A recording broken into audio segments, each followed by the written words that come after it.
I've seen federal agents outside of football games. I've seen federal agents outside of metro stops. And not just standing around, but now outside of metro stops, literally asking everybody who's leaving the metro to show them some ID. That's what you would expect to happen in an authoritarian country, not in the nation's capital. Hey everyone, welcome back to The Tent, your place for politics, policy, and progress. I'm Colin Seaberger, your host. That was Christina Henderson, at-large member of D.C. City Council. It's been a few weeks since Donald Trump announced that he was sending National Guard troops into Washington, D.C. to tackle crime he claimed was out of control. Since then, Trump has only ramped up his rhetoric and recently suggested he'll send National Guard troops into other major cities in blue states, regardless of whether governors or mayors want the U.S. military on their streets. So we wanted to talk about what's really going on here. Why is Donald Trump sending federal troops to blue cities? How do you really solve crime? Is Trump trying to create a personal paramilitary force, as some have suggested? Is he trying to normalize the use of the military to police American cities? And if so, why? We had a really good conversation with Councilmember Henderson. I hope you enjoyed as much as I did. And stick around after the interview because we have a very big episode of The Summer I Turned Pretty that happened last week that we need to break down. Christina Henderson is an at-large member of D.C. City Council. Before being elected to serve on the council, she was a legislative assistant for Senate Minority Leader Chuck Schumer. She's a proud D.C. resident and lives in Petworth with her family. Christina Henderson, welcome to the pod. Thanks for having me. So I'm really excited to talk with you. There's been so much that's been going on in the district over the course of the last few weeks. I want to start by talking about what we've seen recently over the course of the last 2 weeks since Donald Trump announced that the National Guard was going to be deploying to the District of Columbia. He said specifically that he was bringing the National Guard to D.C., roam the streets because crime was this huge emergency that we were seeing in D.C.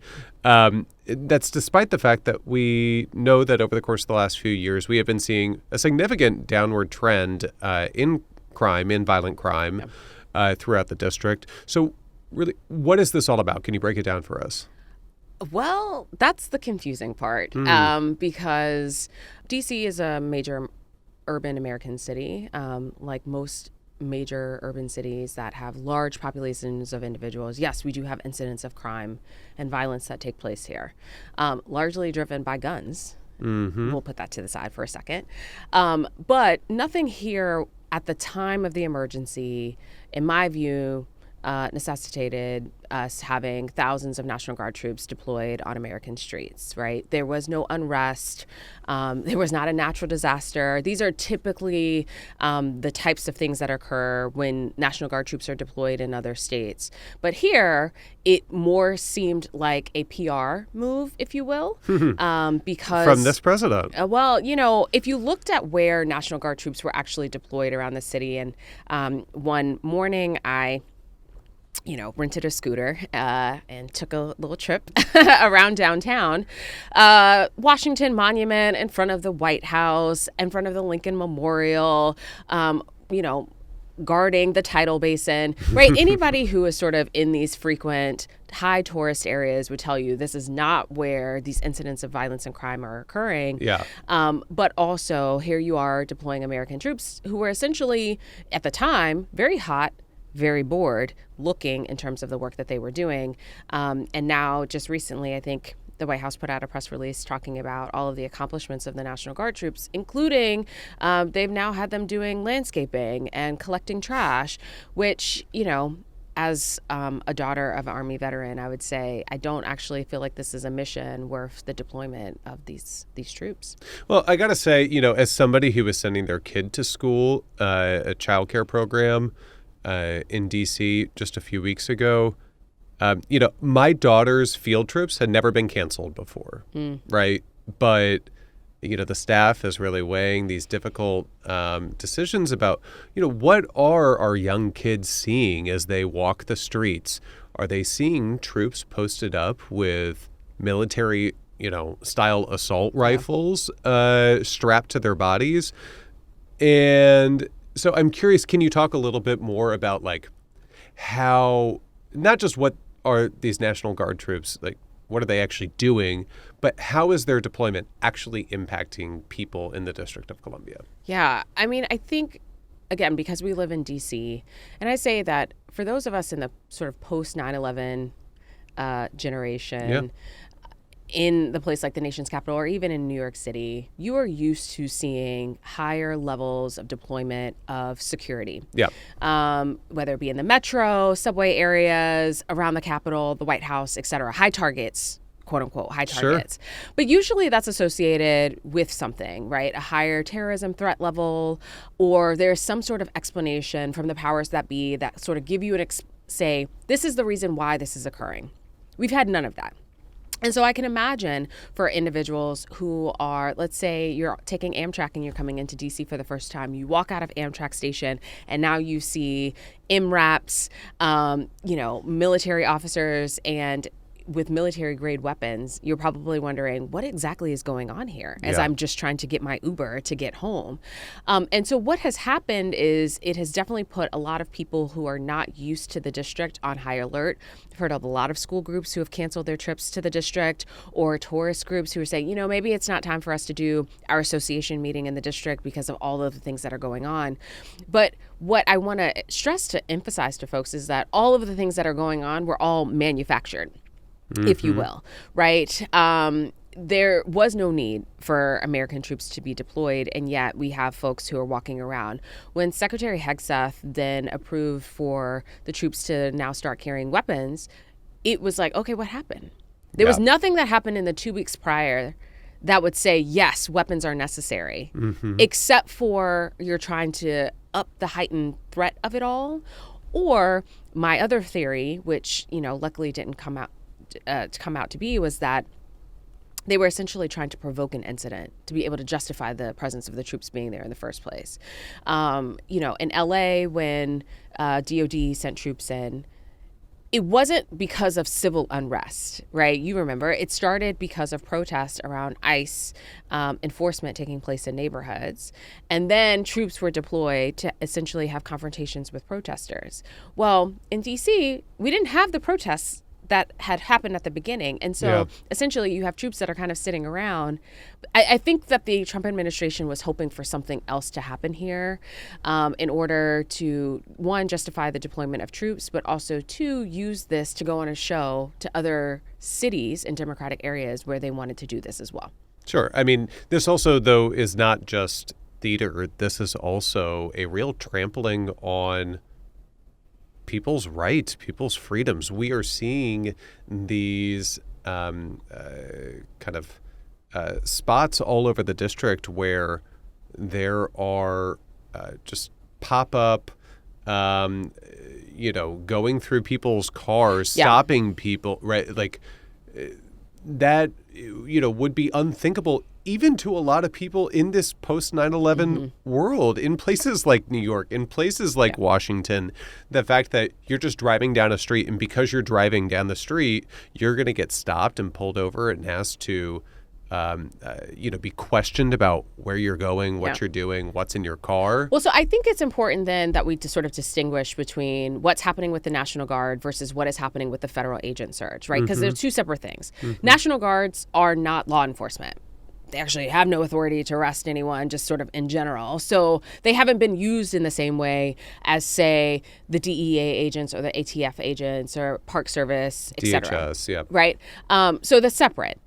I think combined, you do have a heightened sense of anxiety for a lot of people who are currently in the district who normally wouldn't have a reason to be, right? They're not committing crimes or doing all those different things. They're just trying to walk their dog in the morning. But you go out and now you see DHS agents who are like coming at you or snatching a neighbor or knocking someone off of their delivery vehicle and, barking orders, if you will. What I think is so sad and frustrating about everything that's happening here is that it's making no one safer. In fact, it's probably breaking down years of trust that some of our legitimate law enforcement have been trying to build out of this feeling that community policing is actually a good thing.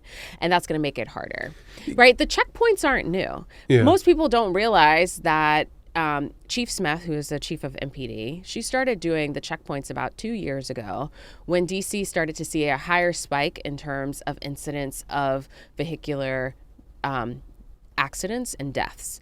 We were basically hustling backwards in terms of our Vision Zero goals. And so they started doing the checkpoints. They were usually in high entertainment, nightlife corridors, in the evening times, on the weekends, where you would have a likelihood of more people who were driving under the influence. That's what it started as, of let's have a deterrent to get people to either take public transportation, take a ride from a friend, walk, scoot, whatever. Just do not get behind the vehicle after you have driven. And now these checkpoints have turned into something completely different where, one woman I talked to who was stopped by a checkpoint on Benning Road, you have an FBI agent who is not used to doing these types of stops at all. And their first question was, what's your business in the district? I'm sorry. What? Like, what is my business in the district? First, the District of Columbia is not closed. Yeah. This is not a border town. This is an American city. This is American Mind city. You. Yeah. Right. Do I need business, whatever that is, for me to be able to traverse through the nation's capital? I shouldn't. No, not in a free country. Not in a free country. So you add the checkpoints, you add... I've seen federal agents outside of football games. I've seen federal agents outside of metro stops. And not just standing around, but now outside of metro stops, literally asking everybody who's leaving the metro to show them some ID.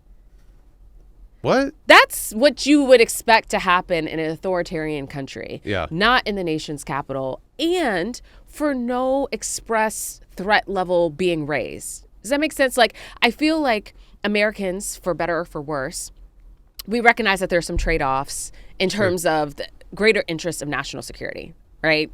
We all got to take our shoes off when we get on an airplane because one person decided that one time to try to blow up the plane using their shoelaces. But over 20 years later, we're still doing it. And people just sort of take it as in like, this is part of the national security apparatus for us all to do the thing, right?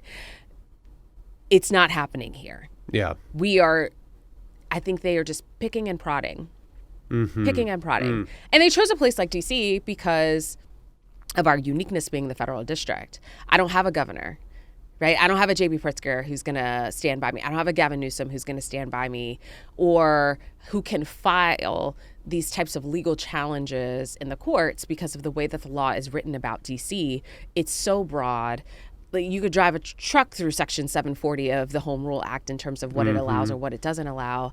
And then I have Congress on the side here who's just like, hey, I'm on recess. Y'all figure it out. Y'all good. Yeah. I could come up with a few more ideas as to why I think that Donald Trump chose the Washington, D.C., but I am curious to hear a little bit more. All of that sounds like extremely dystopian. Don't get me wrong. Oh, yeah. Right? But like, I am very curious to get your take on like what actually concerns you most about setting in troops to do, who fight foreign wars, right? To do what is effectively just patrols, policing in residential neighborhoods, right? Yeah. And, what do you see as like a worst case scenario for how this could spiral out of control? Colin, you're asking me to like go to that dark place. I mean, because I hate to say it, but I'm afraid we may be living in it. I mean, on its face, yes, you're correct. The very dark places that we think about, that you read about in Octavia Butler or in Margaret Atwood in The Handmaid's Tale, right? I think for some of us, we're able to say like, we're not quite there yet, but we're certainly... We're within striking distance. We are very much in striking distance. Yeah. We're very much in striking distance. And I think in some ways I've been thinking about it sort of in combination with the other things that are going on. So on one hand, I feel like the shock and awe of American troops on American streets in some ways is a distraction from all the other terrible things that are going on. But when you sort of put it all compounded together, you're like, oh, wait a minute. Yeah. What are we not paying attention in the way that we should have paid attention to Project 2025 when we had a chance, right? So you have this happening here. You have threats of him going to do something similar in other major American cities, right? Chicago and Baltimore seem to be the next two cities in the crosshairs. You have the Department of Health and Human Services, who are essentially grinding down the institutions and infrastructure of public health, right? No vaccines, no advisory committees, the scientists who have degrees, that's not good, all of that. You have the Department of Education, who's basically being like, Education, who needs that? Who needs to learn how to read? That's a parent's responsibility. But in the course of their work, right, making it incredibly difficult for anyone to be able to afford higher education across the country. So you have that happening. Then I've got over the Secretary of Transportation, right? Like, we can't forget our good friend from Real World in terms of the work that he's doing. Let's get real. They have, changed the requirements on grants to prioritize jurisdictions where people are having more babies in a very way, right? It's a... Make it make sense. Yeah. There's different parts that are going on there. But then you add on some of these other things and you're like, okay, you are pushing for distrust in institutions. There are systematic attacks on free media, right? The FCC has now become sort of just an arm of the Trump administration, if you will. Yep. You're making it harder for the institutions that provide support to Americans every day to exist. Is this to impose something further? Oh, lest we forget, now I've got all these governors who've decided to redistrict in the middle of a decade. It feels like somebody never wants to leave power. Mm-hmm. And democracy be damned. Well, on that note... Hey, you took us here. That is a very interesting pretext for my next question, which is the fact that last week we saw D.C. Mayor Muriel Bowser said that she greatly appreciates the additional assistance that the administration has provided to help fight crime in the District of Columbia. Though she did note that, an additional 500 police officers in D.C. could have done the same job. This is, 500 officers that the department is short. But I am curious to get your take on whether the mayor was right to credit the president. And if not, what do you think she's missing here? I think the mayor is walking her own tightrope. I can't. I can imagine, but I can't imagine what it is like to be in that position at this particular time. A very unique one. It's a very, very unique one. But it is still one that it can't be taken away from you without an act of Congress. Right? You still, if we're going to get to this point of saying there's not going to be any limited home rule in the district any further, that requires an act of the House and it requires an act of the Senate. And it also requires to be signed by the president. So someone, you can't unilaterally make that decision. Mm-hmm. But it's different. I would say that when I look at the data from what is coming from the White House versus what is also coming from MPD, because our statistics are, one and the same in what has been happening over the last few weeks, is that, am I glad we're taking illegal weapons off the streets? Yes. Do I feel like MPD could have done it? Perhaps. Do I also feel like, are we addressing the root, source of where all these illegal weapons are coming from? Absolutely not. Right? MPD will tell you, right? For every one gun that they have seized, there's probably 3 more that's entering the district that week, if not more. And so should the federal agents be doing this type of one-off, or should our federal agents be deployed to doing the large-scale interstate investigations to stop the flow? Mm-hmm. I think most people would say that's a better use of their time. That's a better use of their energy. Yeah, they're not preventing this from occurring in the first place. Correct. They are trying to disrupt activity that's ongoing in a way that's kind of diverting and taking their eye off the ball from, say, deploying National Guard troops in the state of Arizona to, capture drugs that are flowing over the border or something like that. If that's, and I'm not even sure that's the appropriate mission for National Guard. You know what I'm saying? Yeah, it may not. But to your point around taking your eye off the larger piece of what is supposed to be the role of the federal government and the federal agencies in the democratic ecosystem, right? An FBI agent is not supposed to be doing a traffic stop. Yeah. They're not supposed to be giving a ticket for somebody who has a suspended license. That's not what they're trained to do. Yeah. They're supposed to be doing the larger investigative work. They're supposed to be handling the larger cases that the local enforcement can't really handle. The other thing I would say, too, that we really haven't gotten to in terms of interrogating some of the numbers that are coming out, and even some of the numbers that the mayor, mentioned in her situational update is like, okay, you're doing 1,500 arrests or 1,600 arrests. Number one, you're not telling me how many of those are for immigration enforcement. Mm-hmm. So we don't have that particular breakout. Number two, they have yet to tell us what any of these individuals are being charged with. We haven't gotten a breakdown in terms of what the charges have been since that very first weekend when the federal surge.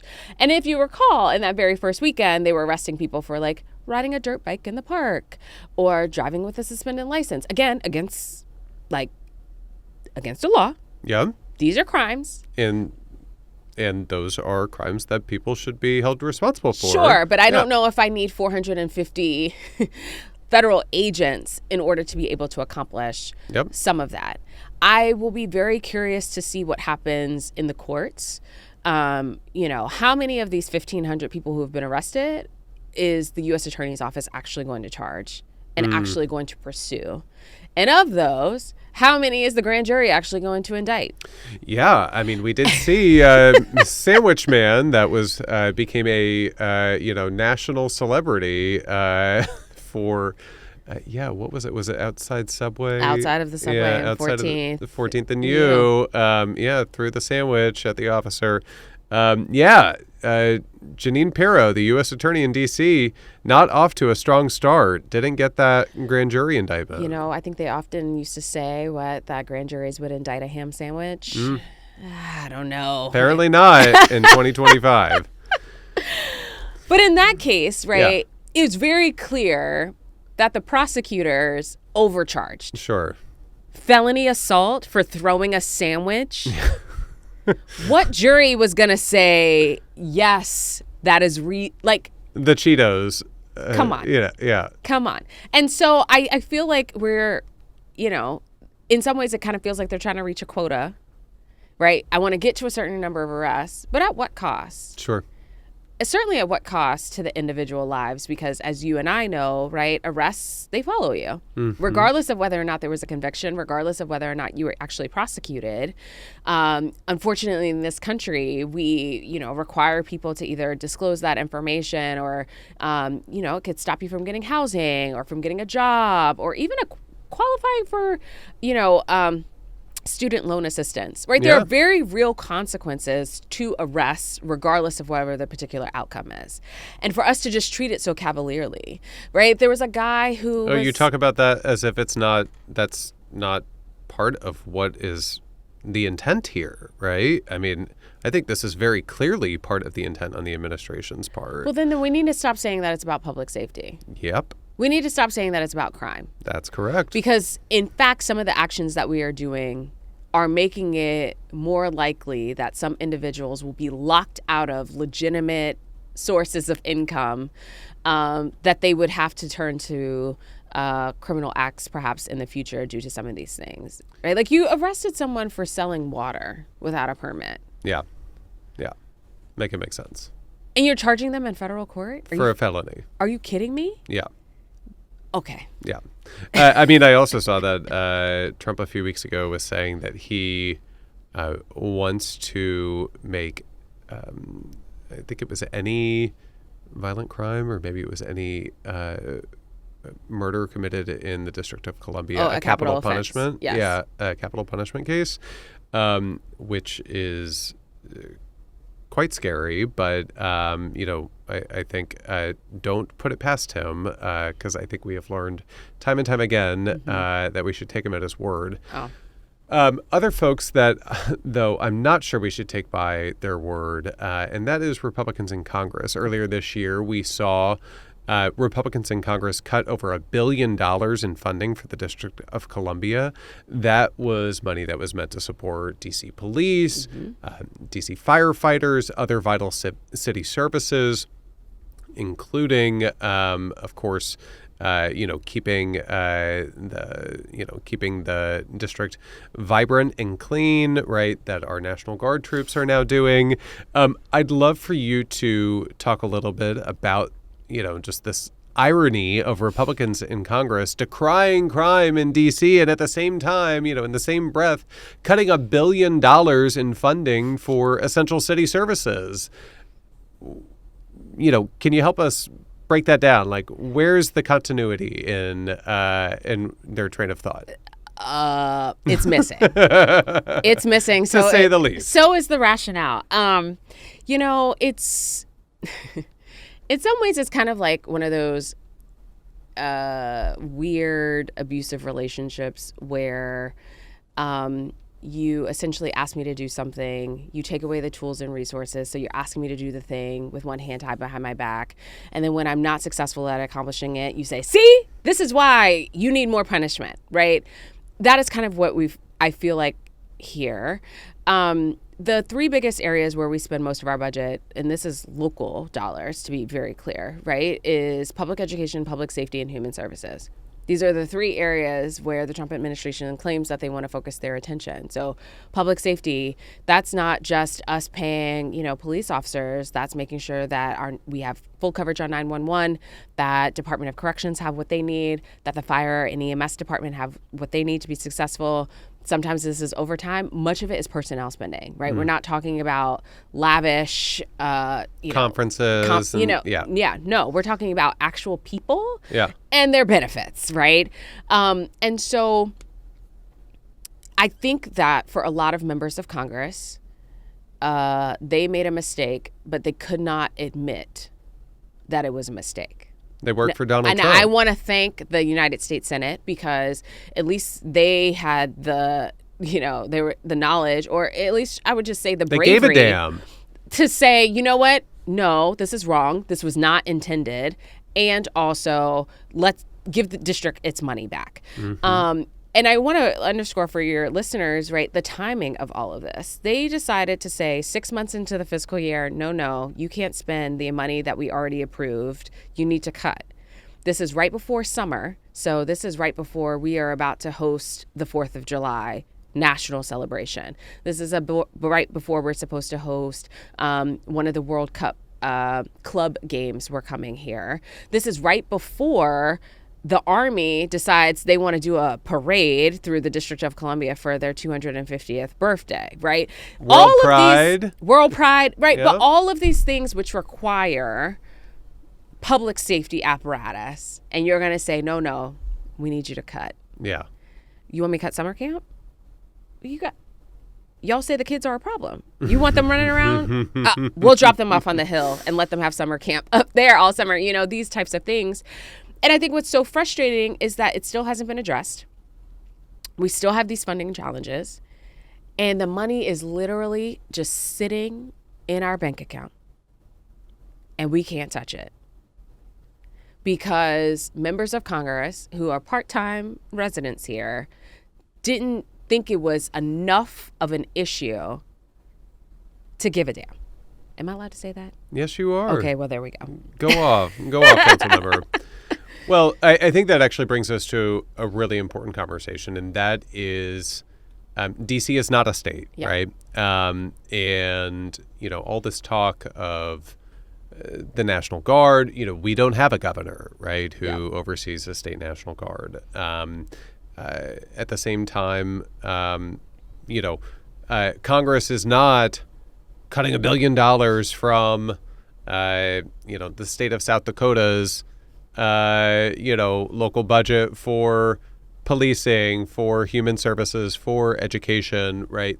There's a unique there's a unique aspect here that this is happening specifically to the district because of a lack of statehood. Can you talk to us a little bit about why DC statehood is so important and how, actually enfranchising DC in that way could actually help address some of these challenges that we've talked about? Yeah, I mean, at the crux of it all, statehood is the goal, and I feel like the last 3 weeks, it's kind of been heartening to see some individuals who had been on the sidelines before being like, oh, whoa, wait a minute, hold on. Yeah, maybe DC should be a state. Yeah, maybe they should be able to control their own National Guard and be able to have, the full rights and rights. We already have the responsibilities.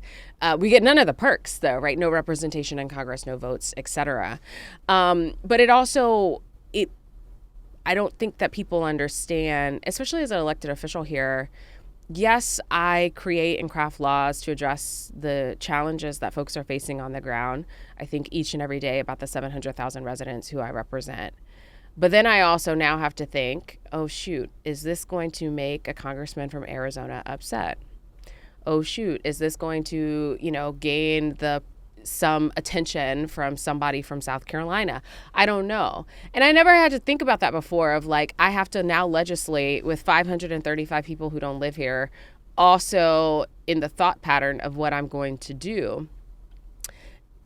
And also, they don't even have the specific context to understand. Why are we doing the thing that we're doing? You're just taking a headline or a talking point and kind of applying it here.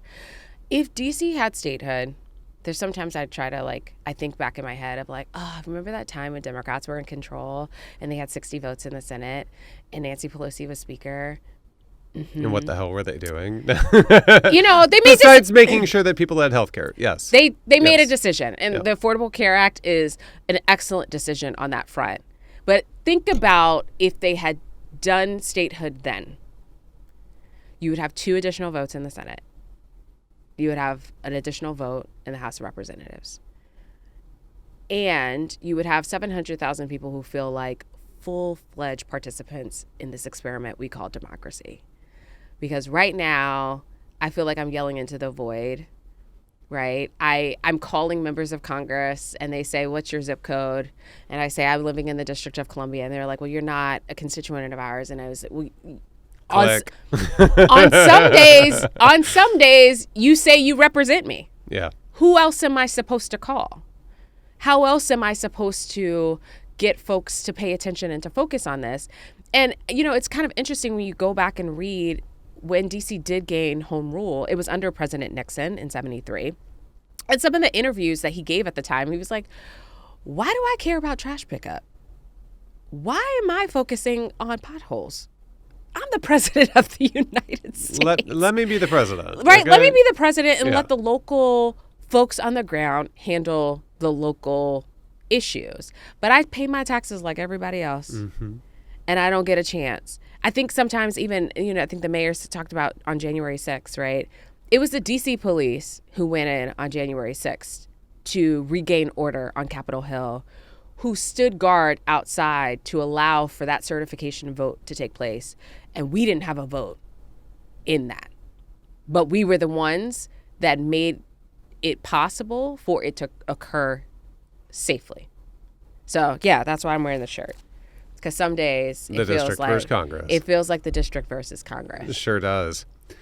Well, speaking of the district versus Congress, we have seen Congress do very little in the face of this administration through its DOGE efforts has fired hundreds of thousands of civil servants in this country, or sought to at least. And we've seen lots of people have lost their jobs, especially impacting residents in the DC, Maryland, Virginia area. I am curious to hear a bit more about, what impact are these firings having on the District of Columbia, and what is DC doing to support these workers and ensure that they can continue to live in the district? Yeah, this is the hard part because I feel like everything that has taken place with the National Guard troops in this faux emergency is compounded upon the economic impacts that we already had, right? Yeah. I know the president claims like, oh my gosh, the restaurants are packed and people are going out to eat for the first time in 4 years. Yeah. But the truth of the matter is, when you talk to our businesses, they are feeling it. People are not leaving their homes. They're not coming out. And again, that's on top of thousands of individuals who lost their jobs.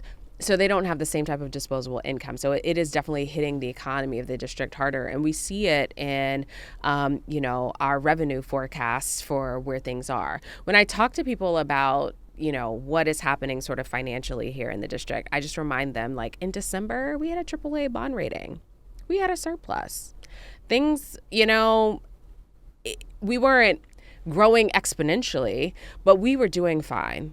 Fast forward to February, I've got credit agencies who are shaky, who are, putting warnings on us because of Medicaid, again, something that we don't control, and all of these different things. And I have now a higher unemployment rate that I had, sort of rivaling in some ways a little bit of what we faced around the pandemic time, right, where folks were downsizing and otherwise. Particularly for Black women, especially. Yeah, I saw that article in the New York Times this weekend. Wall Street Journal had the same one. Yeah, we've seen the Black unemployment rate in this country has skyrocketed over the course of the first 6 months of this year from 4.1% to 7.2%, which is the highest that we've seen since the pandemic, like you said. Yeah, I mean, I think if you think about the history of, Black folks, particularly in the DMV, it was sort of like, let me go get this good government job. Yeah. In a lot of ways, the federal government delivered a lot of Black families to the middle class. Mm-hmm. It was a direct, driver. And because of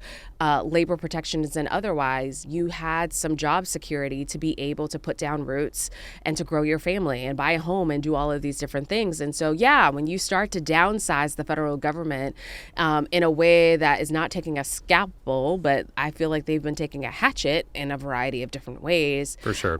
Black women are the natural, particularly in the DMV area, have been the hardest hit to collateral damage to some of these cuts. And, that's what happens, I think, a lot in terms of the economic pieces that occur. But it's just always so interesting to me when I see these videos of folks who are like, well, I didn't know that this was going to happen. I didn't know that this is what I voted for. Okay. And I don't know if that's sort of like incumbent upon us. Did you take 2024 off or 2023? But what didn't we do in terms of explaining to people like what the real life risk and impact would be? Yeah. I felt like we were being very clear, but I feel like one of the dangers, and this goes back to even the conversation that we were having about National Guard troops and authoritarianism, is that too many of us disregard what Donald Trump says and like throw it away as a shrug. Like, oh, he's just being, he's just exaggerating. Oh, he's just doing this for ratings. Oh, we can't really take him seriously. Or that's a little too dystopian. It will never happen. I don't really want to engage with that. I need to set that aside over here and protect my own peace. That too. Yeah. But at what point is it your family? Is it your child? Yeah. When it comes close to home, then there's this question. I feel like a lot of where we've gotten in this country is because nobody decided to take this man seriously and believe the things that he said he was going to do, right? Most of everything that has happened thus far has been written down. Has been telegraphed. It was telegraphed. Yeah. And maybe we didn't communicate it well enough. I think someone said before that Americans, we really suffer from historical amnesia, which I think is in some ways true. We compartmentalize trauma, so we don't want to have to go through it again. So the last, Trump won was chaotic. And the same things are happening now, right? People getting fired by a tweet, random stuff happening each and every day feeling like there was 20 news cycles. And for whatever reason, people kind of compartmentalize that to be like, oh, no, Trump 2 will be different. And here we are. It is what, September 2nd? I feel like August was a blur. We made it through 8 months or 7.5 months. It's only been that long. It has only been that long. We're not even at year one. No. No, we are not. We are not, but we are still standing. We are persevering. So this gives us an opportunity to do something different. Yep. This gives us an opportunity for folks to plug in and start paying attention. I don't know what it will take for Congress to take back some of its power because they've given so much of it away. I don't know what it will take for the Supreme Court, wake up, Roberts Court. I don't know what it's going to take for them to wake up and be like, ha, ha. Maybe we shouldn't just give Trump unlimited power. Everything that he wants. Use the shadow docket, to an infinite degree. Yeah. Yeah. And I don't know. I feel like maybe, am I too hopeful to feel like our institutions are going to wake up and realize one day you will not exist? Well, I think they may find out that they're next on the list if they don't. Ooh. But on a more positive note. Can we end on a higher note? We can. We do love to do that here. Can you tell our listeners a little bit more about why should they come to the District of Columbia? What is happening here that is so special? Why do you continue to call it home? I think that people have not gotten a fair picture of DC if they've been turning on cable news or tuning into a congressional debate, because of course who doesn't do that, or may have been scrolling on their algorithm and seeing something that actually doesn't reflect the full picture of DC. What's your sales pitch? Okay. DC, home to the nation's capital, but home to 700,000 residents who are just doing their best to live the American dream. The beautiful thing about DC is that you're always steps from history, but you're also always steps from arts and culture, whether it be, one of our theaters or arts venues, or also the street artists who truly bring out the vibrancy of the district. The neighborhoods are my favorite place when you find that spot for, whether it be your favorite sandwich or the good drink. And then you try to keep it quiet so it doesn't make the Washingtonian problems list. And then all of a sudden your good eats place is now flooded so you can't even get in. Line out the door. Yes. But also the natural beauty of the district. One of my favorite places is Anacostia Park right on the river. And I hate that I'm giving it up now. But, it's a National Park Service land, which is also so funny but it sits on the riverbank. You can walk it. You find people who are out running, biking, fishing along the Anacostia River. There's a roller skating ring that most people don't know that you can rent free skates, but it's built in community. That is the beauty of the district. It is a rich, diverse, and I'm not saying rich in terms of wealthy, I'm saying rich in terms of people. Culture, yeah. Our people are our best asset. Our people are what makes the district the district. It is not the monuments. Those are great and nice to have, and sometimes we occasionally visit them. But for the folks who live here, it is found in the bonfires that they do with their neighbors. It's found in the school plays that they go out and support, and the just desire to serve causes bigger than oneself. That's what you're going to find here in the district. And so my pitch to folks is turn off cable news. Come visit the district for yourself. I'm really excited. This weekend is the National Book Festival. I'm actually surprised they still let the Library of Congress do it, but for the book lovers out there. But beyond that, the following weekend is Art All Night, which is one of my favorite local events where it's literally art in every quadrant of the city all night long. One of the big culminations is a beautiful block party out in front of the Martin Luther King Memorial Library downtown. I'm wondering how it's going to go this year, given all of this additional activity. Yes. But, for us, for DC folks, we're going to dance to some go-go. Yeah. And we're going to have a good time regardless. And in fact, the music is going to be so good that for some of these federal agents, I dare you not to smile. Yep. And just live in the joy in the midst of all the craziness that is going down. Living in the joy, that is resistance in 2025. That is. And on that note, Christina Henderson, thanks so much for joining us on The 10. Thanks for having me. All right, folks, that's going to do it for us. Please go back and check out previous episodes. Muggs. It is post-Labor Day weekend. Indeed it is. I'm not sure if you left town. Maybe you are like some of my friends and you just spent the entire weekend hunkering down in bed, binge watching some good TV. Okay, good. Now, what did you watch? So I have been giving And Just Like That a second chance. For those unfamiliar, that is the sequel series to Sex and the City. It how do I word this? It's had some challenges. It has not lived up to the original series in all of its iconic glory. Hard to do. A lot of things felt a little forced, but I've been giving it a second chance. It's just as bad as when I tried to watch it the first time, but I'm kind of living for the campiness of it and for, like, seeing all the things. Like, it's funny to see how hard they are trying to address some of the issues with the first one while getting rid of all of the good parts of the first series. So that's what I've been enjoying in my free time. I love that for you. I was very busy over the course of the past few days. I took a trip with my family, and we're getting ready to send our daughter off to school, which she started this week. But I did make time at the end of last week to watch The Summer I Turned Pretty. Well, of course. We were all building toward a very big episode, which happened last week, which, oh my God, was more wild and crazy than I ever could have expected.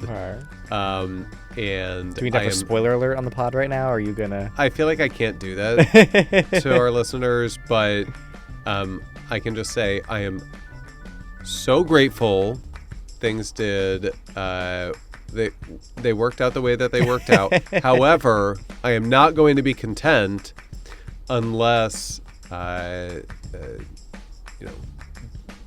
City of Lights, Paris, makes everyone's dreams come true. I'll just leave it at that. Okay. Yeah. Okay. Little cliffhanger for folks who aren't familiar. So I guess I'll have to hop on the train and give it a watch. There you go. All right, folks, that's going to do it for us. Again, please go back and check out previous episodes. Take care of yourselves. I hope you are having a seamless transition back to work after a Labor Day weekend, and we'll talk to you next week. The Tent is a podcast from the Center for American Progress Action Fund. It's hosted by me, Colin Seeberger. Muggs Leone is our digital producer. Kelly McCoy is our supervising producer. Mishka Espy is our booking producer. Haifan, Olivia Mowry, and Tony Pandolfo are our video team. You can find us on YouTube, Apple, Spotify, Google Play, or wherever you get your podcasts.